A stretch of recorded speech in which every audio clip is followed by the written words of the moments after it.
Tignan natin kung anong suot. Ayan o. Di ba? What a drip. Parang nag-imbento ng cha-cha. Tignan niyo yung suot. Parang nag-imbento ng tango eh.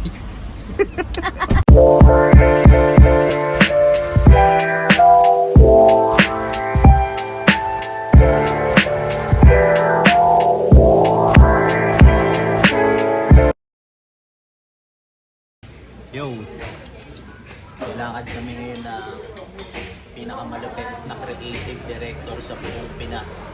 Tsaka chef. Oh, chef na din daw kasi pinagmamalaki niya sa akin yung luto niya eh. Pritong manok.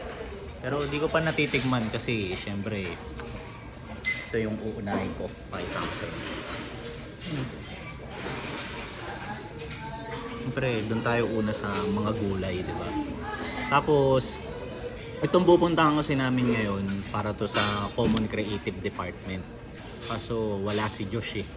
Madalas wala talaga yun kasi daming inaasikaso nun sa buhay eh. Tsaka alam mo yun, di pa siya ganun kalupit. Kaya wala siya ngayon.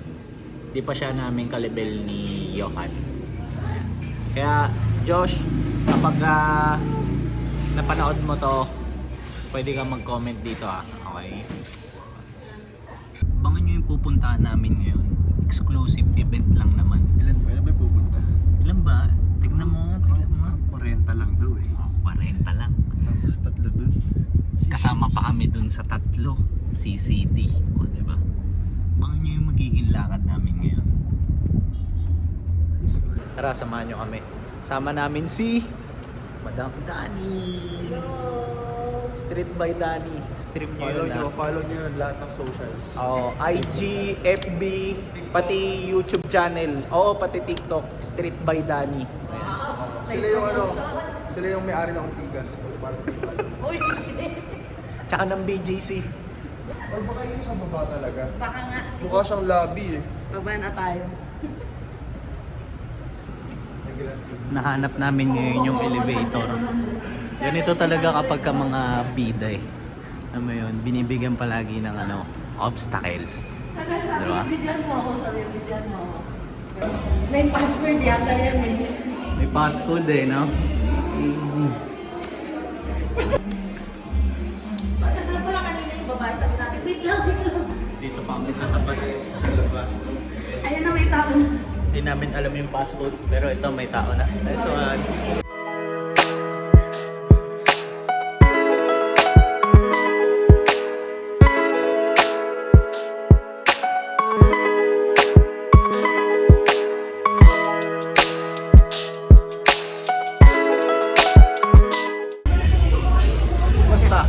Okay naman. Ang ganda ng mga pakita mo yung mga pieces niya. Grabe naman yan. Galing sa mga thrifted pants, so talagang naano nila yung sustainability ng mga life ng mga ibang mga clothes. Maganda. Kaysa mag-buy ka ng bagong mga materials, at least ito, magsisave ka pa rin ng save the earth kinda, diba? Para hindi ka nagagastos. Yung mga old nyo na clothes, pwede nyo siya gawin bagong piece. Mare-recycle, no? Ganun nga. Ang ganda niyang hawak mo na yan, madam. Nike eh, no? Iba nilang pieces. Ay, tana. Ako,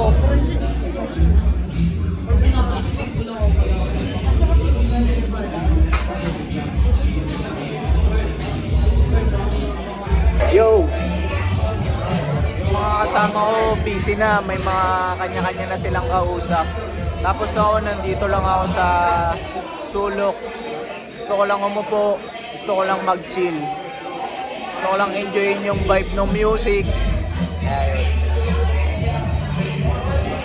Hindi ako kita eh.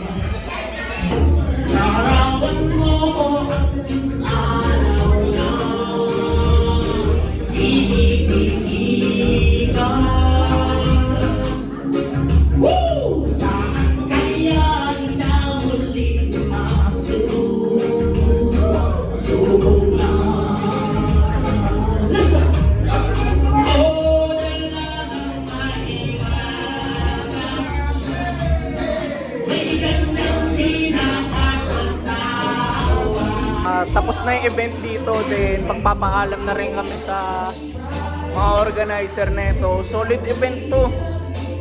Though unti lang yung mga tao. Masaya. Kasi gathering eh. Basta related sa streetwear, maganda talaga. Tapos kasama ko pa tong mga kakro ko. Pero yun nga lang, hindi umabot si John. Pero still, safe lang, part of the game.